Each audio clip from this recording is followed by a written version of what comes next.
ভক্ত ও ভগবানের মিলনের মধ্যে দিয়ে এক অনন্য চিত্র ফুটে উঠল মন্দির নগরী নদিয়ায়।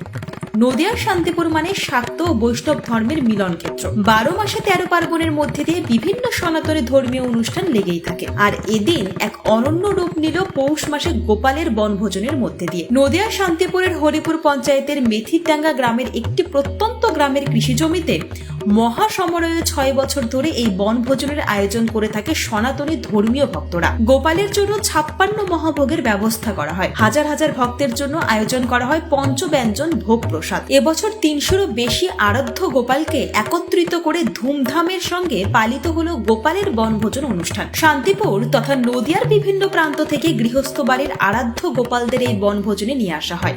বনভোজনে আগত সমস্ত গোপালকে সারি সারি ভাবে সাজিয়ে ভোগ নিবেদন করা হয়। হাজার হাজার ভক্ত সামিল হয় এই বনভোজন অনুষ্ঠানে। হরিনাম সংকীর্তনের সঙ্গে এই বনভোজন অনুষ্ঠানের আমেজ মুগ্ধ করে অসংখ্য ভক্তরা। কথায় বলে, ভক্তের মধ্যেই লুকিয়ে থাকে স্বয়ং ভগবান। পঞ্চ আত্মা বিরাজ করে প্রত্যেকের মধ্যেই। ভগবান শ্রীকৃষ্ণের বাল্যরূপ গোপাল, তাই বেশিরভাগ গৃহস্থ বাড়িতে গোপালের মূর্তি আরাধনা করা হয়ে থাকে। গৃহস্থের আরাধ্য দেবতাকে সঙ্গে নিয়ে ধর্মীয় আচার রীতি মেনে ভক্ত ভগবানের মিলনের মধ্যে দিয়ে আয়োজন এই বনভোজন নজর কাড়ে সকলের। মাধব দেবনাথের রিপোর্ট, আজ বাংলা।